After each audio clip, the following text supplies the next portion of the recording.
You are watching the Neuro-Affirming Conversation Hour for outreach and support. The Humanities 101 Foundation welcomes you. Welcome back, Nacho Nuts. Wherever you're joining us, whether it be morning, afternoon, or evening, we welcome you. It's the newest episode here, and before we get started, I want to open with a little moment that still feels a little unreal to me, but in the best way possible. A few nights ago, my daughter and I were coming home from school, and we were doing that usual shuffle of how was your day and did everything go okay and other half-finished sentences. And the topic turned to current events and what was going on in her school. And it made a very particular turn in a weird way to a topic that was particularly familiar to me, although I am not a middle school girl. It was Hamlet. And let me say this plainly. My daughter's in middle school. And here we were, my daughter and her nerd father, who could not help himself. So as she told me about the drama of the day, the pressure and the way that everything feels amplified in public and impossible to shut off, I kept hearing the echo of that Danish teenager that Shakespeare gave us. We were talking about grief and identity and the way that the mind can spiral when the world starts to feel unreal. And I found myself thinking, this is Hamlet, right here in the cab of my truck. And then as we were comparing the two stories of what she was going through, her collective generation, and Hamlet, she turned to me and said, it's like you cannot turn it off. And my whole chest tightened a little bit because she wasn't just following the plot. She was naming the feelings within the story. And I was watching her connect her own world to Hamlet's. Then she told me what had been swirling through her school all week. This was the newest discussion sweeping the halls, and it was kind of a war on teenage depression. Not in a tidy, inspirational poster way either, more like a constant ambient pressure. Who is struggling? Who is masking? Who is burning out? Who is using too much social media? Who is fine until they're not? Is it the jokes? Is it the group chats? Is it the way kids talk about sleep, food, attention, and the heaviness that they carry like it's normal? And right there, in the middle of a conversation about the Danish prince, it hit me. Our kids are doing this big, ancient human work, trying to name what hurts, trying to make sense of it, trying to figure out what is real and what is performative, what is real and what is just survival. And this is where the modern world comes crashing in, because at the exact same time that my daughter is trying to make meaning out of Shakespeare and the world, the grown-up world is in the courts and in headlines arguing about systems that shape teen attention, teen identity, and teen despair. There are major cases moving forward that accuse platforms of designing features that hook young users, then denying or minimizing the harms. And when I say platforms, I mean the ones we all know and that many families live with every day. TikTok, all of the various meta platforms, basically its own ecosystem. YouTube. But meanwhile, across the world, Australia and other countries have put age restrictions. In the state of Michigan, they're talking about banning cell phones in schools altogether. In Australia, they put restrictions into effect that require platforms to take reasonable steps to prevent under 16-year-olds from creating or keeping social media accounts, and this went into effect on December 10th of last year. So here's the question that I can't stop thinking about. What does it mean that a middle schooler can see the inside of Hamlet's mind and also see the inside of her own school culture, while the adult world is still debating whether the digital environment around her should be treated like a product, a playground, or a public health crisis? And I want to be careful here. This is not an episode where we pretend that there's one simple villain and one simple fix. We never do. If you've ever raised a teenager, taught teenagers, been a teenager, or survived your own teenage years, you already know life does not work that way. But I do think we can tell the truth. We can talk about what is happening. We can talk about design, attention, and social comparison. We can talk about why it's so hard for teens to get quiet inside their own heads. We can talk about how schools are trying to respond, sometimes wisely, sometimes clumsily, sometimes heroically under impossible conditions. And most importantly, we can talk about what helps. Because if my daughter can sit at a kitchen counter or in a truck cab and wrestle with a 400-year-old story about grief and confusion, then I believe that we can do something brave too. We can build better rituals. We can practice steadier boundaries. We can make space for real connection. We can teach our kids and remind ourselves that despair is loud, but it is not truth. So in today's episode, we're going to start with what the Hamlet moment. And then we're going to widen the lens, not into headlines or courtrooms, but into lived experience underneath all of it. The worry, the overwhelm, the loneliness, and the quiet ways people are trying to stay afloat. We're going to talk about advice that actually helps, the human truths that keep showing up across generations, and the ways we cope and can learn to cope better. Because we do need to learn to cope better when times are tough. But before we do, I want to pause on something my daughter said that honestly stopped me cold. She was disturbed by how quickly adults can rally around an abstract target like social media, as if naming the villain is the same thing as solving the problem. She said in her middle school way something like, why do they go after apps and policies like this when they're actual kids who are not safe? Kids she can name. She had been hearing about age verification pushes on platforms like Roblox, and she was wrestling with the fear that we will build systems that feel protective on paper or in zeros and ones while missing the urgent real-world work of finding kids who've gone missing and protecting the ones who are vulnerable right now. And that's the hinge point for this episode, because we humans have a pattern. We like to fight ideas. We like neat categories. We like clean villains. We like the satisfying feeling of doing something, even when that something does not touch the actual wound.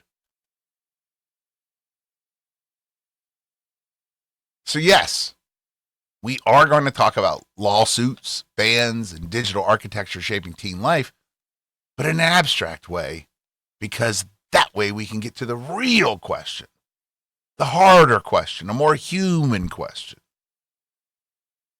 When we try to protect kids, are we reaching for symbolic fixes, or are we doing the slower, messier work that actually makes children safer? Not panic, not performative outrage, not kids these days or think about the children. Just a calm, steady kind of honesty. How do we protect developing minds, honor teen dignity, and stay anchored into the real world safety, not just headlines and abstractions? So let's take a breath. Let's drop our shoulders, unclench your jaw. Oh. And I'd like to begin by continuing this discussion of Hamlet in a different way. Because if you want a snapshot of how humans cope when times are uncertain, you can do a lot worse than the moment where Polonius, Shakespeare's official windbag and accidental comedian, corners his son and tries to hand him a whole life philosophy in one breath. Polonius is not the wise mentor always. He's the Shakespearean fool in a suit, but here's something different, because he's tossing out tidy maxims that sound profound, partly because he cannot tolerate the messiness of real life. But there's always something deeper with the fool in Shakespeare. So here's his famous advice to his son Laertes, before going off to college, no less. Give thy thoughts no tongue, nor any unproportioned thought his act. Be thou familiar, but by no means vulgar. Those friends thou hast, in their adoption tried, grapple them to thy soul with hoops of steel, but do not dull thy palm with entertainment of each new hatched unfledged comrade. Beware of entrance to a quarrel, but being in, bear it that the opposed may beware of thee. Give every man thy ear, but few thy voice. Take each man's censure, but reserve thy judgment. Costly thy habit as thy purse can buy, but not expressed in fancy rich, not gaudy. For the apparel oft proclaims the man, neither a borrower nor a lender be, for loan oft loses both itself and friend, and borrowing dulls the edge of husbandry.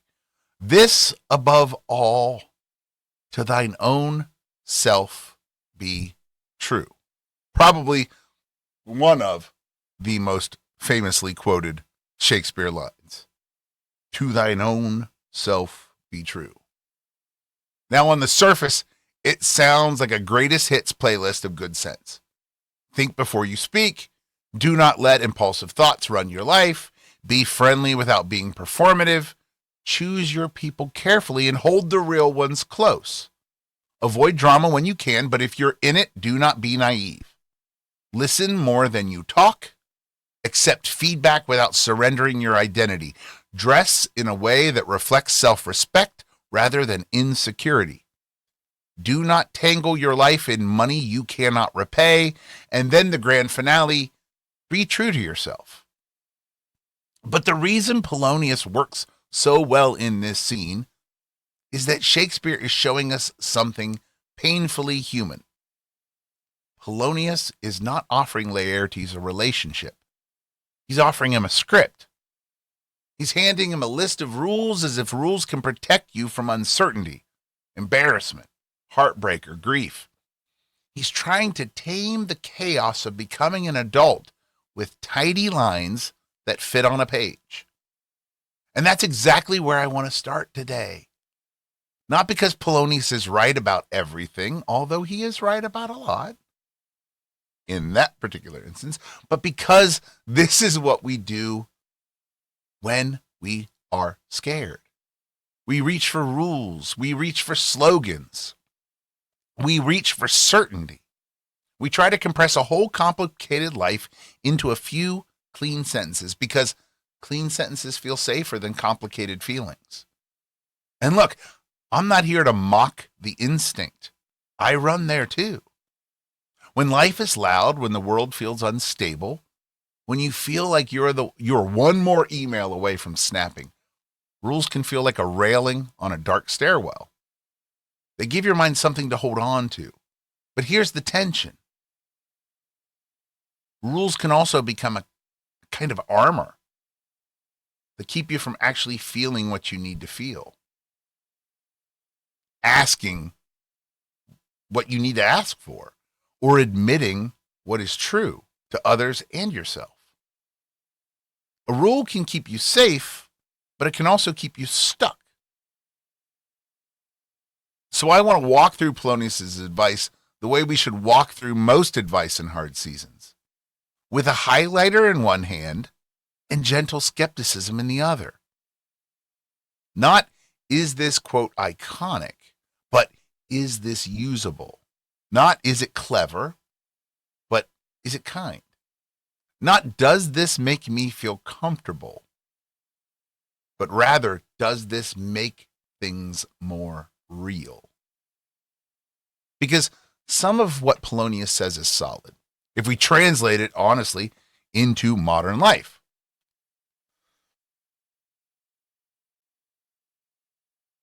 Think about it. Give thy thoughts no tongue. In 2026 terms, you do not have to publish every feeling. You don't have to turn every irritation into an argument. You're allowed to pause. You're allowed to cool down. You're allowed to let a thought pass through without building a home in your mouth. Think about this one. Grapple them to thy soul with hoops of steel. That one's surprisingly tender.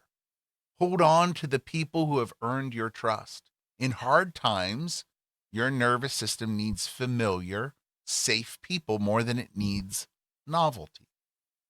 Give every man thy ear, but few thy voice.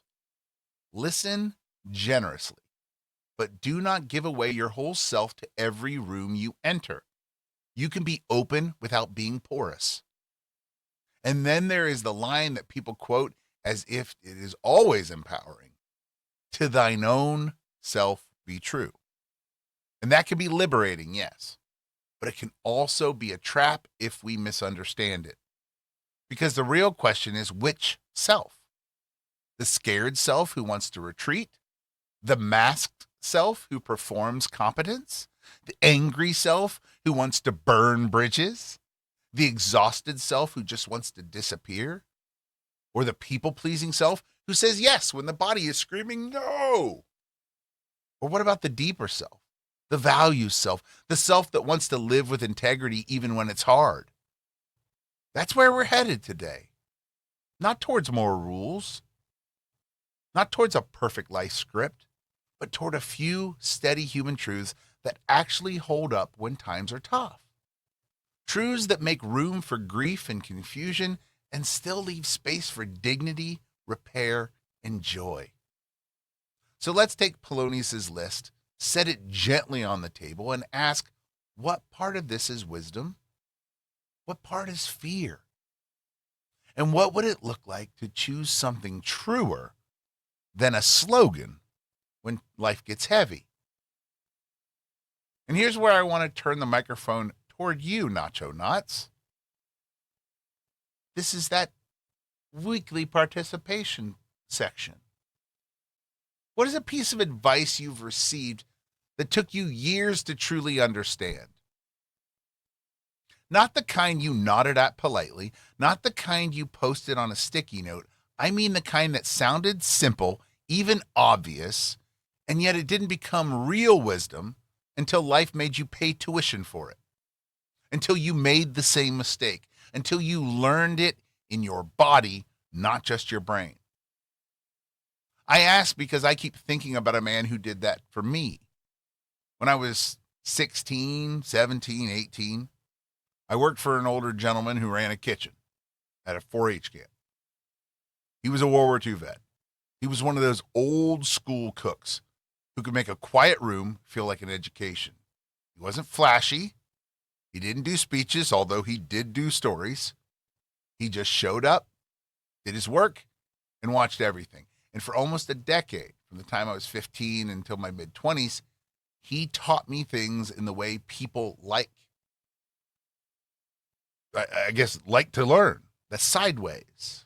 Not as a lecture, but as a sentence tossed over his shoulder while stirring a pot, cleaning the reefers, or checking the timer like it was a sacred ritual. He would say things that sounded like Polonius-type advice. Short, clean, almost too simple. Slow is smooth, smooth is fast. Do it right the first time or you will do it twice. Do not run your mouth when you're angry. Go wash your hands and come back. Take care of your feet. They'll carry you longer than your pride will. And I heard him. Always listened. I really did. I respected him. I even repeated some of those lines like they were mine for years. But if I'm honest, I didn't truly understand him. Not then. Because when you're young, you can recognize wisdom without having lived enough to feel its weight. You can memorize the sentence without paying the cost it is trying to save you from. He passed away in my mid-20s, and I remember feeling like a library had burned down. like a whole way of being in the world had quietly exited. And then life did what life often does. I rushed when I should have slowed. I cut corners when I thought I could get away with it. I said the thing in the moment that felt satisfying that later cost me a relationship or part of my reputation. I ignored my body. I acted like rest was weakness. I thought urgency was the same as importance. And only after I had made those mistakes, only after I had paid the price, did his words come back with their full meaning. Not as quotes, but as reality. That's the strange mercy of good advice. Sometimes it's a seed, and it takes a few seasons, a few storms, before it finally becomes a tree. So I want to ask you again, and I want you to really sit with it. What is the advice you heard years ago, maybe from a parent, a mentor, a coach, a boss, a friend, that you did not truly understand until you made the same mistake yourself? And that's where I also want to land for a moment, because it points to something I wish we said out loud more often. Mistakes are only mistakes if they stay the same shape in your life. If you repeat them without reflection, if you keep bleeding in the same place and call it fate, but if you learn from them, they stop being a life sentence and they become a lesson. They become information. They become wisdom you earned the hard way, but wisdom all the same. Here's what I mean. A mistake becomes a lesson the moment you stop asking, what is wrong with me? And start asking, what is this trying to teach me? That shift is not a magic trick. It doesn't erase consequences.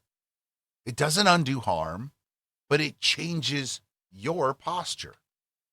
It turns shame into curiosity, and curiosity is where growth actually happens. Because shame, shame says you're the problem. A lesson says you hit a limit. Shame says hide this. A lesson says look at it closely. And most of us, especially in hard seasons, do not need more punishment. We need clearer patterns. Sometimes the lesson is simple. When I'm exhausted, I get sharp. Or when I feel ignored, I get louder. Or when I'm scared, I try to control everything. The mistake is not proof you're bad. It's data about what your nervous system does under pressure. Sometimes the lesson is deeper. I confuse intensity with love. I confuse productivity with worth. I confuse being needed with being safe. And those are not personality flaws. They're survival strategies. And some of them were built in early childhood. Some of them were built in trauma. Some of them were built in workplaces, in schools that reward performance and punish honesty. And then there's the kind of mistake that is really just a misread of time. You treated a temporary season like a permanent one. You made a desperate decision because you couldn't imagine things improving. You forgot that your body changes, the weather changes, the mind changes, the seasons change. The lesson there is not I am weak. The lesson is I needed steadier support. So what turns a mistake into a lesson? Not self-hate, not vows, not big speeches, not "I will never do this again" typed in all caps or written 100 times. What turns a mistake into a lesson is a small, clear, repeatable process. First, you name what happened without drama, just the truth. Second, you name what it cost you: time, trust, money, health, peace. Third, you find the trigger, the moment before the moment. What set this all in motion? And fourth, you choose one change for next time, one boundary, one pause, one phrase, one plan. Fifth, you practice repair with others if needed, but always with yourself. Repair is crucial because some mistakes become chronic only because we cannot tolerate the discomfort of owning them. We'd rather defend ourselves than learn. We would rather blame the world than adjust our approach. But when you can say, "I did that, it mattered, and I'm changing my next step," you reclaim your agency. You become the author of your own story again. And I want to say something clearly because somebody listening needs it. Learning from a mistake does not mean you have to be grateful for what hurt you. It means you refuse to waste it. It means you refuse to let pain be the only outcome. It means you extract the lesson and then you set the weight down. So today, we're going to talk about how to do that in real life, not in theory.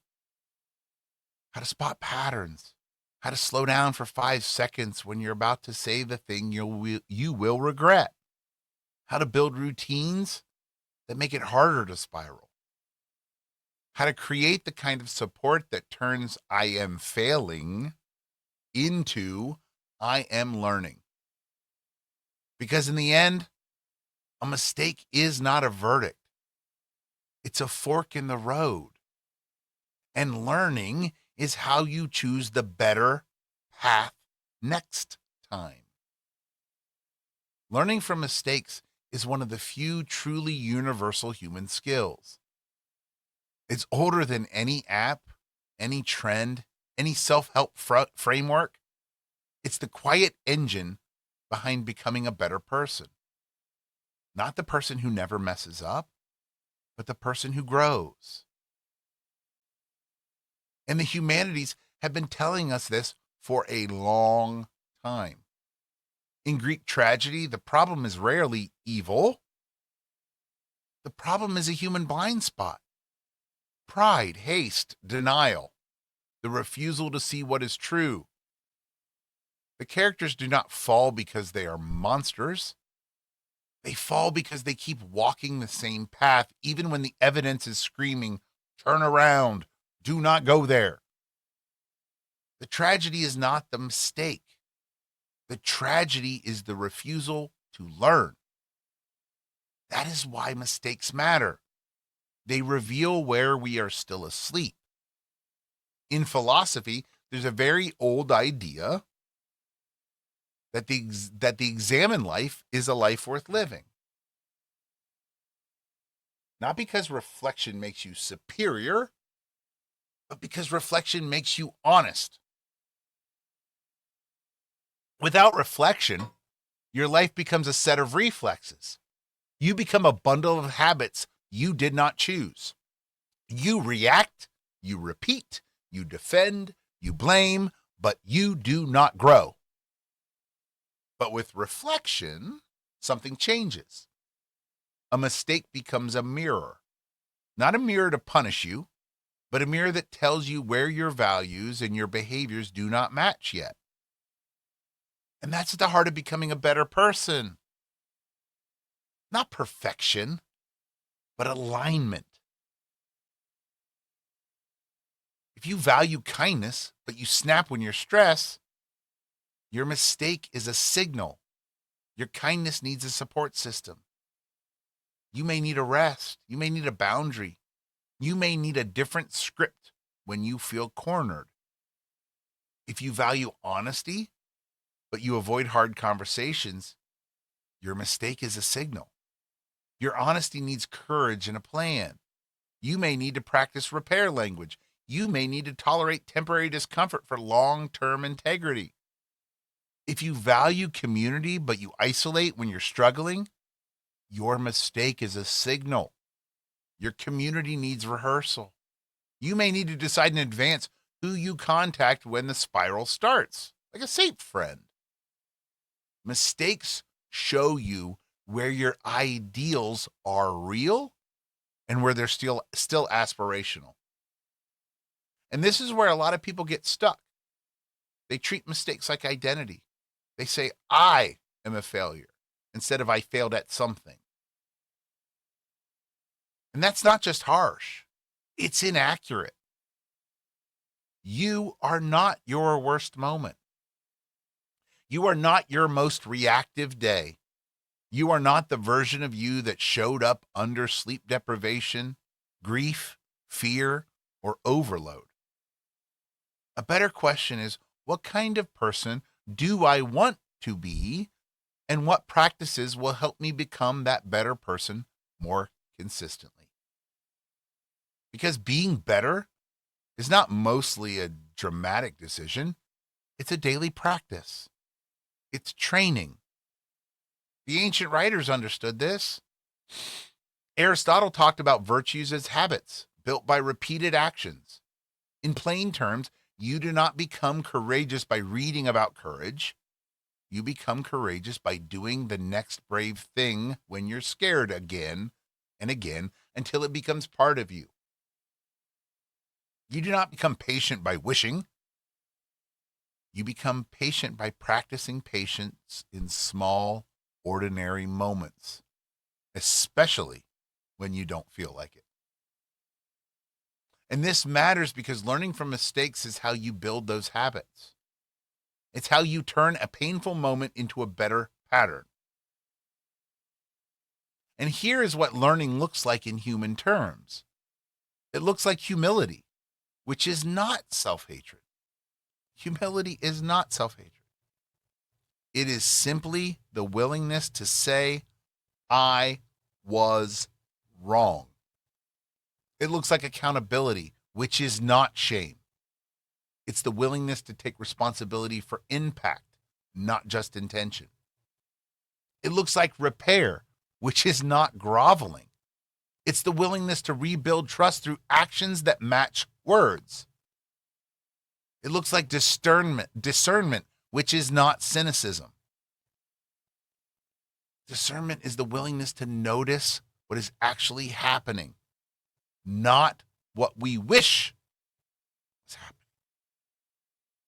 And it looks like compassion, which is not making excuses. It is treating yourself and others as humans in progress. The best people I've known are not the ones who never mess up. They're the ones who can learn. They can apologize without collapsing. They can change without announcing it. They can hear feedback without turning it into a referendum of their worth. They can take a hard lesson and let it make them softer, not smaller. And I want to name one more thing because it's important. Learning from mistakes is also how we protect our hope. And let me say that again.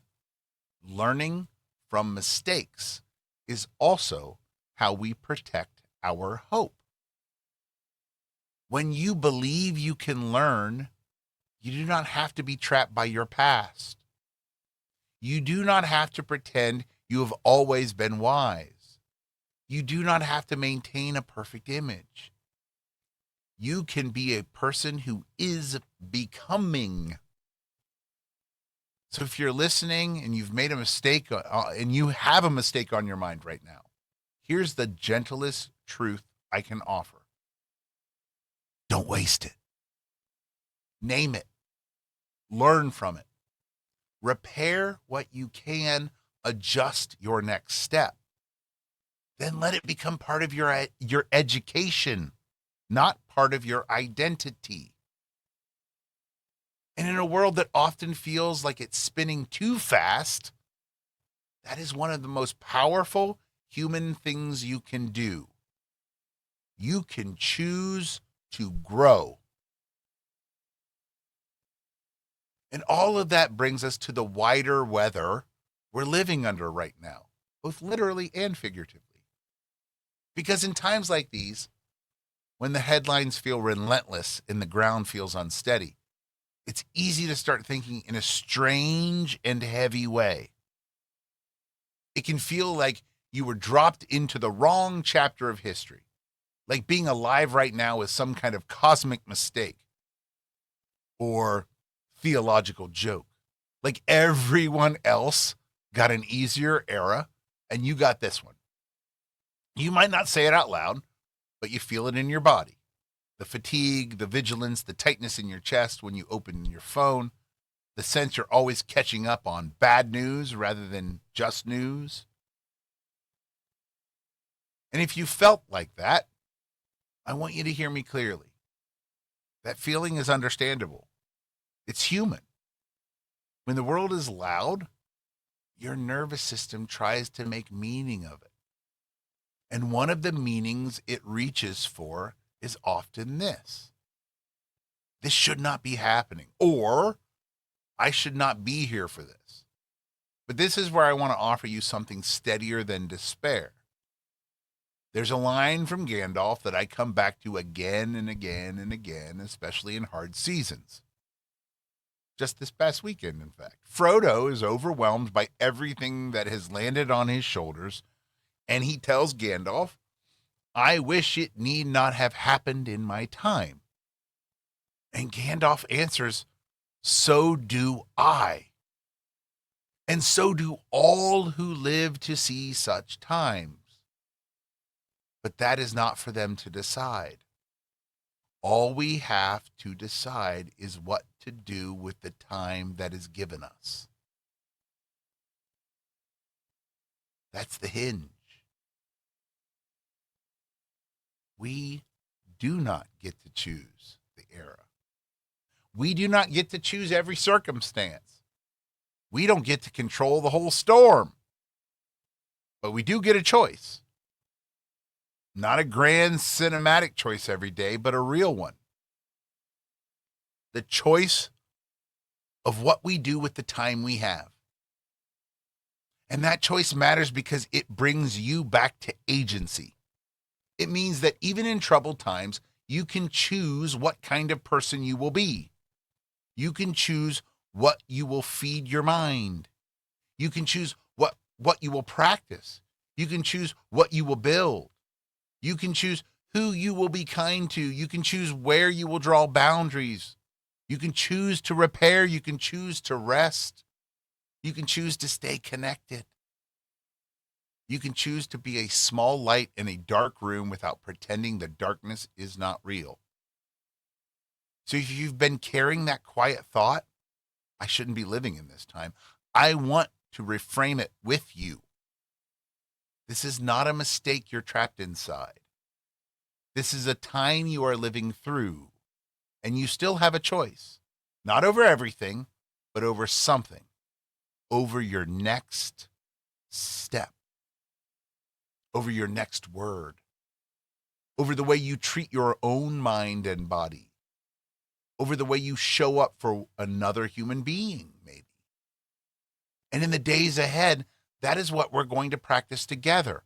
Not control, not perfection, but faithful choices in the time we have. And I want to linger there a little longer because hope is not a mood. It's not a personality trait. It's not a vibe. It's a practice. Hope is what happens when you refuse to let the hardest thing be the only thing. It is what happens when you look at the size of the trouble and still choose one honest, constructive act. One phone call, one boundary, one apology, one glass of water, one walk around the block, one quiet reset. Hope is what happens when you stop demanding that you feel confident before you act, and you simply act with care while you feel what you feel. In tough times, your life does not need to become a heroic saga to matter. Most of the good that keeps the world from collapsing is small and unglamorous. It's the people showing up when they're tired. It's people keeping promises when no one is watching. It's people choosing repair over pride. It's people being gentle when they could be cruel. It's people telling the truth without turning it into a weapon. And it's people staying human. And you, Nacho Knots, you can be one of those people. You don't have to carry the whole world. You're never meant to carry the whole world. You only have to carry your small part of yourself with integrity. You only have to take the next right step, and then the next one the day after that. Some days, your right step will be outward, doing something, building something, speaking up, helping, creating. Other days, the next right step will be inward, resting, eating, asking for support, logging off, letting your nervous system settle. Both are courage.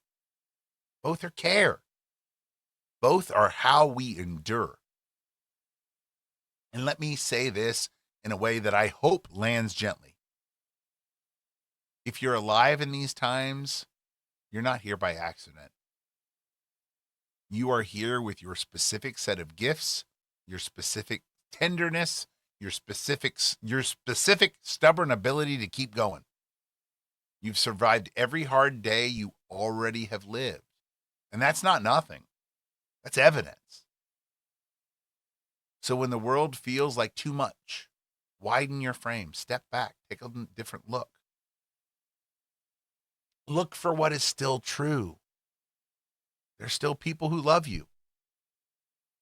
There are still places your body can soften. There are still songs that can steady you.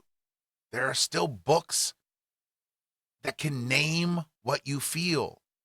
And there are still friends who will answer, even if it has been a while. There's still laughter. There's still beauty. There's still the possibility of becoming. And you still have a choice in the time you have. You can choose not to become numb. You can choose not to become cruel. You can choose not to become a machine. You can choose to stay tender and steady even when the world rewards the opposite. So here's what I want you to do with me right now. Take a breath.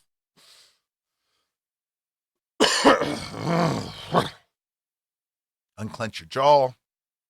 Drop your shoulders. Shake it out. Put your hand on your chest if that helps. And tell yourself quietly, without drama, I am here. I am learning.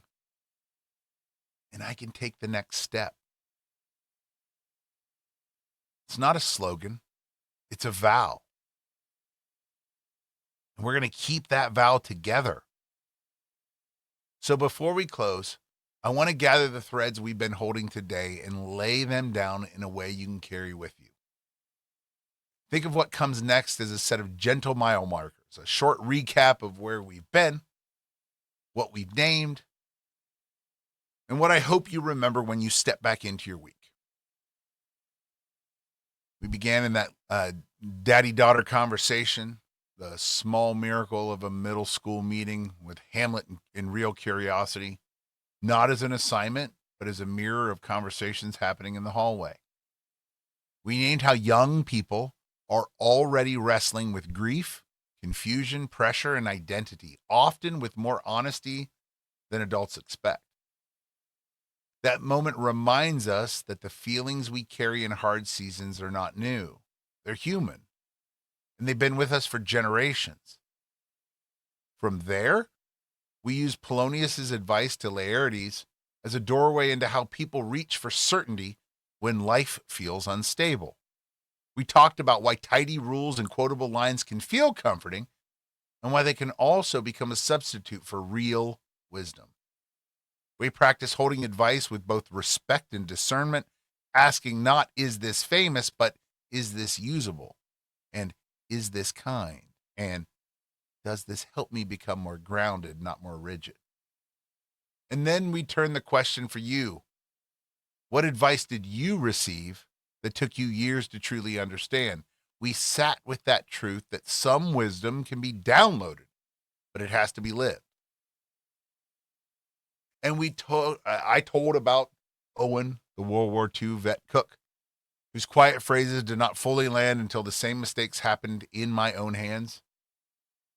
And that became a reminder that time is a teacher and that good mentors often plant seeds that bloom later. From that story, we built into the core truth of the episode. Mistakes are only mistakes if they remain unexamined. If you learn from them, they become lessons. We named the difference between shame and growth. We talked about how reflection turns a painful moment into information that we can use. We laid out the idea that learning is not grand speeches, it's noticing patterns, naming triggers, making one concrete change, and then practicing repair. We widen the lens into the humanities to remind ourselves that becoming better is not about perfection. It's about alignment. We touched on the long tradition of examining the self and the idea that character is built through practice. We named humility, accountability, repair, discernment, and compassion as the real tools of moral growth, not dramatic self-punishment, but steady, repeatable choices that make you more trustworthy to others and more gentle with yourself. Then we brought it into the reality of our present moment, the trouble of our times. We named how it can feel like feeling like that feeling that living right now feels like a mistake, like you were placed in the wrong era. And that feeling can settle in the nervous system as fatigue, dread, fear.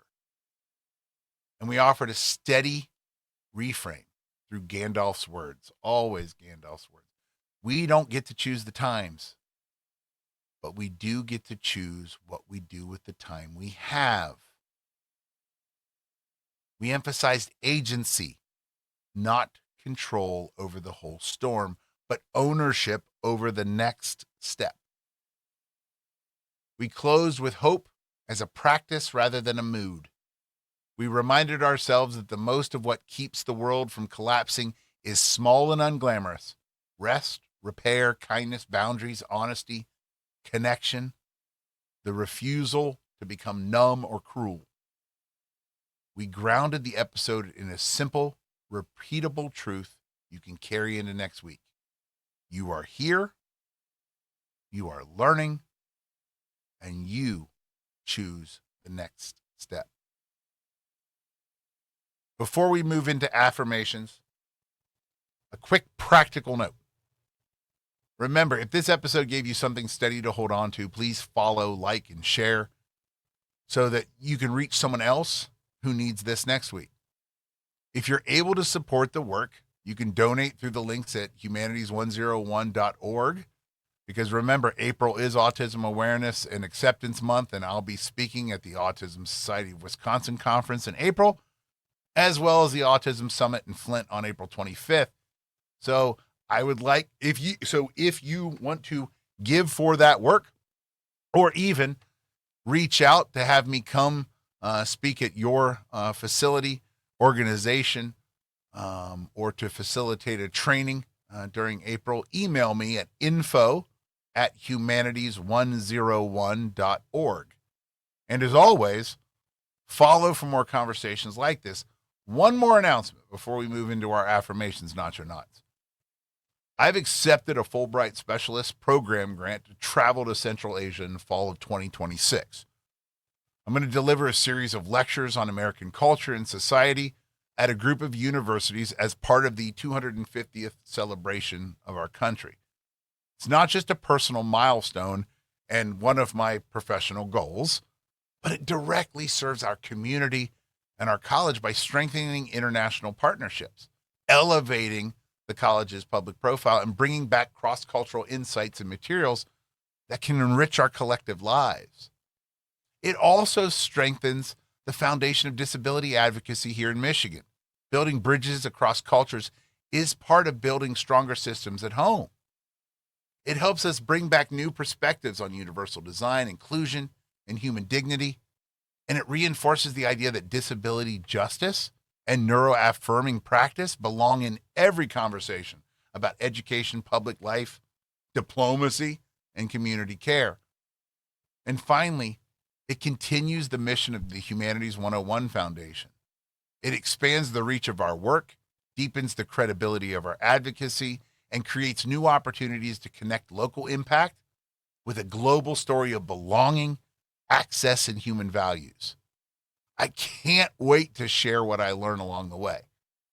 So check out all of the social medias because I'm taking you to Central Asia with me. It's all right, Nacho Nuts. Let's kind of come in close now. If this week stirred anything in you, grief, fatigue, regret, anger, or that quiet thought of, I wish I lived in an easier time, I want to offer you a few affirmations that match what we learned together. I'm going to say each one and then give it a sentence of meaning. So it's not just a line. It's something you can actually hold. Take what you need and leave the rest. I always say that. Come back to these affirmations as often as you want. So what are the affirmations for this week?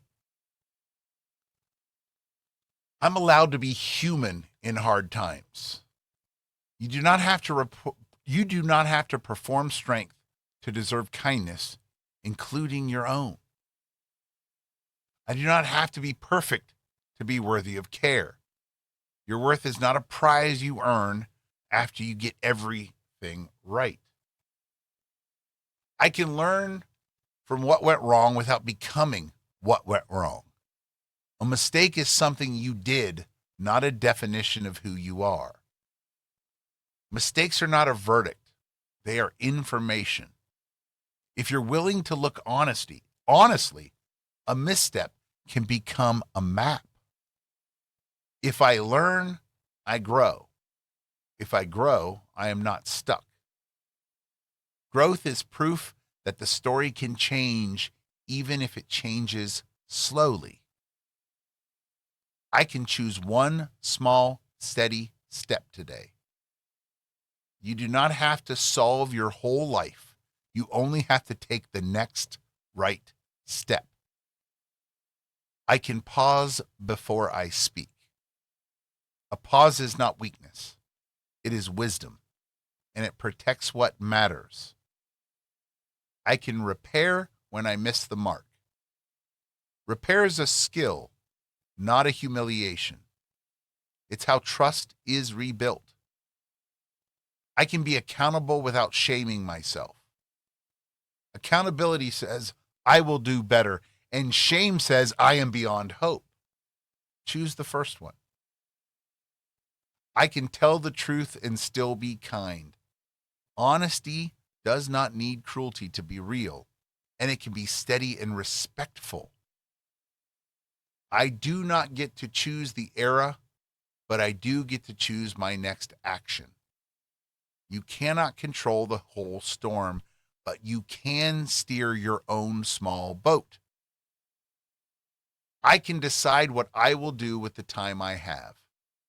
Even a difficult season can hold meaning when you choose your values on purpose.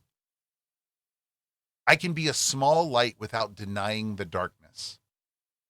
Hope is not pretending. Hope is staying human and refusing to give up on care. I can stay tender without becoming fragile. Tenderness is strength when it is paired with boundaries. I can stay steady without becoming numb. You can protect your heart without shutting it down. I am not alone even when it feels lonely. But loneliness lies. Connection is often one brave message away. I can reach out to one safe person. You don't need a crowd. You need one steady hand to hold. I can ask for help before I hit empty. Needing support is not failure. It's self-respect. I can rest without earning it. Rest is not a reward. It's part of being alive. I can take care of my body and act as an act of dignity. Water, food, medicine, movement, fresh air, they're not chores. They're care. And if you only have energy for a short one this week, let it be this. I am here. That matters more than you think. I am learning. You're not stuck. You are becoming. I can take the next step. Not the whole staircase, just the next step. So take a breath with me before you go. Drop your shoulders. Let your jaw unclench. And thank you for spending this time with me, Nacho Knots. If you're in a hard season, be gentle with yourself this week. Keep it small. Keep it honest. Keep it kind. And I'll be right here with you the next time.